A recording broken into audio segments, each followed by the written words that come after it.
34வது அதிகாரம் யாக்கோபின் மகளான தீனாளின் துரதிருஷ்டவசமான கதையை நாம் கேட்டோம்.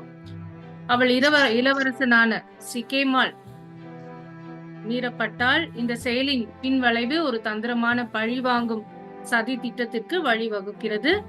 இது அவளுடைய சகோதரர்களால் கவனமாக திட்டமிடப்பட்டது. இதன் விளைவாக யாக்கோபு மற்றும் அவரது குடும்பத்தினரை நிலைகுலைய செய்யும் கொடூரமான விளைவுகள் ஏற்படுகின்றன.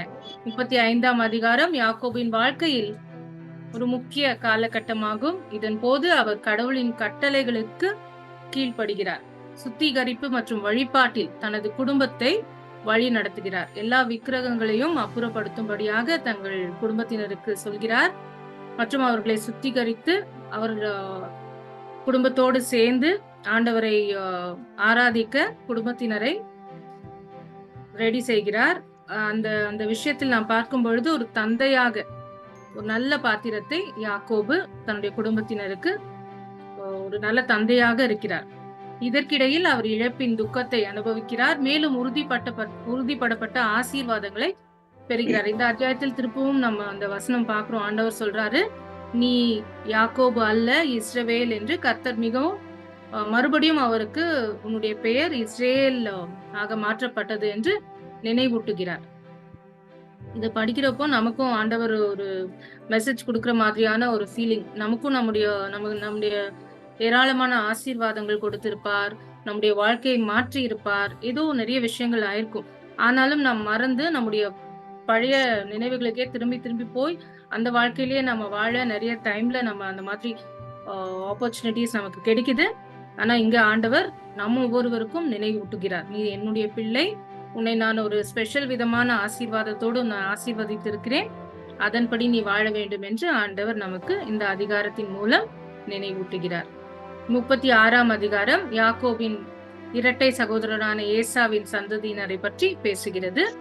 இது ஏசாவரின் வம்சாவளி பற்றி இந்த முழு அதிகாரம் கூறுகிறது. 37வது அத்தியாயம் யாக்கோபின் விருப்பமான மகனான யோசேப்பின் கதை. அவரது சகோதரர்களின் பொறாமை அவர் எகிப்தில் அடிமையாக விற்கப்படுவதற்கு வழிவகுக்கிறது.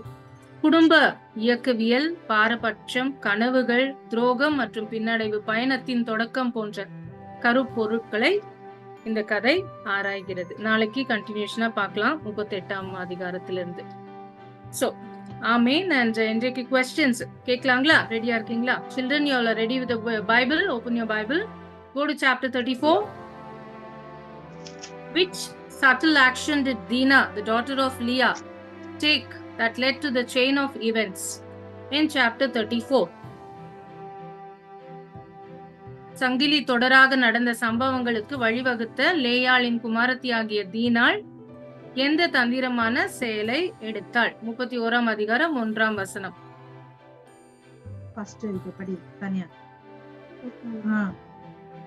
Now Dinah, the daughter of Leah, whom she had born to Jacob, went out to see the women of the land, and when she came, the son That's all. She went out. You have to read loud. Your volume is little low. She went out to visit the women of the land. அவள் மகளிரை பார்க்க வெளியே புறப்பட்டு போனாள். அதனாலதான் நிறைய பிரச்சனைகள் வந்தது. அப்புறம் நம்ம கேட்டோம் அந்த அத்தியாயத்துல என்னெல்லாம் ஆச்சுன்னு. So the main reason is because she went out to meet the women of the land. Second question. Thank you.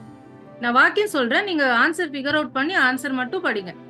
தீனாள் செய்த அத்துமீறலை பற்றி கேள்விப்பட்டதும் தன் மகன்களுக்காக காத்திருந்த போது யாக்கோபு என்ன செய்தார்?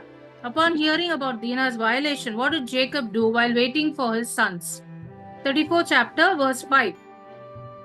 தம் மகன் தீனா தீட்டுப்பட்டாள் என்று யாக்கோபு கேள்விப்பட்ட போது அவருடைய புதல்வர் புல்வெளியில் மந்தையோடு இருந்தான் என அவர்கள் திரும்பி வரும் வரை யாக்கோபு அமைதியாக இருந்தார்.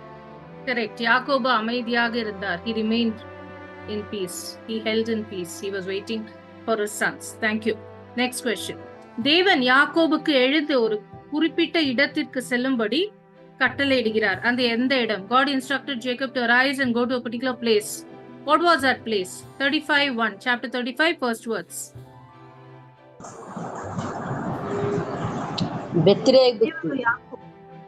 Bethel tells him to go to Bethel. Who remembers what is the meaning of Bethel? 2 நாளைக்கு முன்னால நம்ம படிச்சோம்.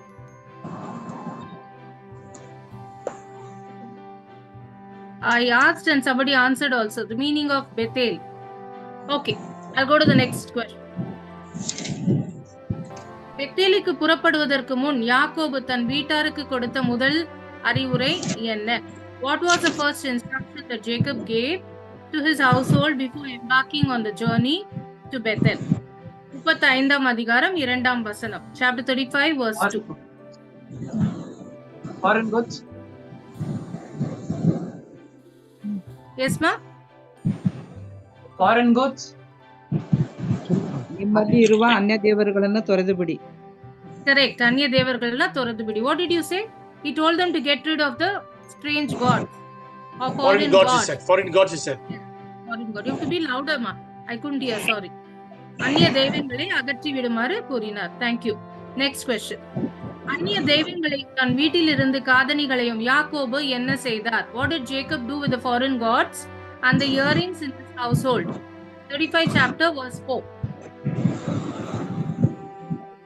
அப்படியே அவர்கள் தங்களிடமிருந்து எல்லா வேற்று தெய்வங்களின் சிலைகளையும் தங்கள் காதணிகளையும் யாக்கோபின் கையில் கொடுக்க அவர் அவற்றை செக்கேம் அருகிலிருந்த ஒரு கருவாலி மரத்தின் அருகே புதைத்தார். Yes, அவற்றை செக்கேம் அருகில் இருந்த ஒரு கருவாலி மரத்தின் அருகே புதைத்தார். He buried them under the oak of Shechem. Next question.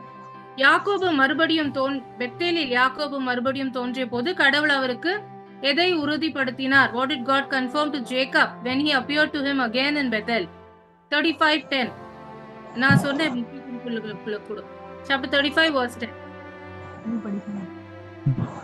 And God said அவரை நோக்கி, உன் பெயர் யாக்கோபு, இனிமேல் நீ யாக்கோபு என்று அழைக்கப்பட மாட்டாய், உன் பெயர் இஸ்ரவேல் எனப்படும் என்று வைத்தார். இஸ்ரவேல் என்று அவருக்கு பெயரிட்டார். ಇನ್ಮೇಲೆ ನೀನು ಯಾಕೋಬನ್ ಎನಿಸಿಕೊಳ್ಳದೆ ಇಸ್ರಾಯೇಲ್ ಎನಿಸಿಕೊಳ್ಳಬೇಕು ಎಂದು ಹೇಳಿದರು. Thank you. Correct. Amen. கடவுளோடு பேசின One இடத்தில் minute. Please கொஞ்சம் அர்த்தம் பண்ணீங்க, எல்லாரும் அர்த்தம் பண்ணீங்க. எந்த ஃபேமிலி படிக்கிறாங்க அவங்களுக்கு ஃபர்ஸ்ட் ப்ரிஃபரன்ஸ் கொடுத்துட்டு அவங்க சொல்ல முடியல நீங்க சொல்லுங்க. ஏன்னா அவங்களுக்கு பசங்களுக்கு எல்லாம் பேஜாயிடும். அவங்க காத்துன்னு உட்காந்துக்கிறாங்க. அவங்க சொன்ன பிறகு அவங்க சொல்ல முடியலன்னா நீங்க படிங்க. நீங்க உங்க வீட்டு வந்தாங்க நீங்களும் கஷ்டப்படுவீங்க. அப்போ அவங்க வந்து அக்செப்ட் பண்ணா நீங்க கஷ்டப்படுவீங்க. அதனால அவங்க ஃபர்ஸ்ட் பேசிட்டோம். அவங்க பேச முடியல, அவங்க தெரியலன்னு கை தூக்குன பிறகு நீங்க படிங்க ப்ளீஸ். இது விண்ணப்பம். Then you come back, Mike. Come back. Don't go. Come back. Be ready and you have to answer immediately. கடவுளோடு பேசின இடத்தில் தான் நிறுத்தியிருந்த தூணுக்கு யாக்கோபு என்ன பெயர் வைத்தார்? What did Jacob call the pillar that he had set up in the place where he talked with God? Chapter 35 verse 10.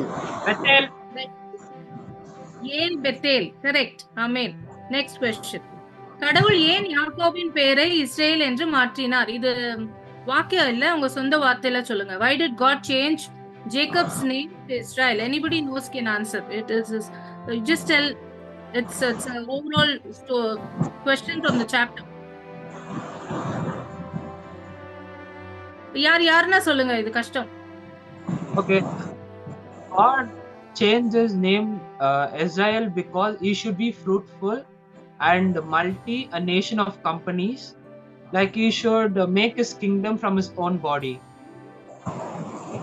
Partly correct. ஆன்மீக மாற்றத்தை பிரதிபலிக்க. He wants to reflect on his spiritual transformation. So God changed his name to Israel. Very good. Thank you. You're very good, man. You're very good. Very nice. I have a big explanation. You told me in a small line. That's the correct answer. Very good. So when you try to say on your own, see, you have so many things which come out. That's why I say try to say on your own words. Next question. யோசேப்பை கொல்லாமல் அவனை குழிக்குள் போடுங்கள் என்று சொன்னது யார்? 37ஆம் அதிகாரம் 21ஆம் வசனம். Ruban. Correct. Last question for the day. We'll close. எகிப்தில் யோசேப்பை விலைக்கு வாங்கியவரின் வேலை என்ன? The occupation of the person who bought Joseph in Egypt. 37-36. ಮಿದ್ಯಾನ್ಯರು ಜೋಸೆಫನನ್ನು ಈಜಿಪ್ಟ್ ದೇಶಕ್ಕೆ ತೆಗೆದುಕೊಂಡು ಹೋಗಿ ಫರೋಹನ ಆಸ್ಥಾನದಲ್ಲಿದ್ದ ಪೊಟಿಫರನಿಗೂ ಮಾರಿದರು. ಇವನು ದೊಡ್ಡ ಉದ್ಯೋಗಸ್ಥನು, ಮೈಗಾವಲಿನವರ ದಳಪತಿಯೂ ಆಗಿದ್ದನು. Amen. Correct. He was the officer of Pharaoh, captain of the guard மெய்க்காப்பாளர் தலைவனுமான போத்திபரிடம் யோசேப்பை வெற்றனர். ஆமென். Thank you to Shantakumari and family and all the families for joining, proclaiming, patient listening and answering. God bless. Good night. Thank you. Bye. Thank you. Thank you. Good night.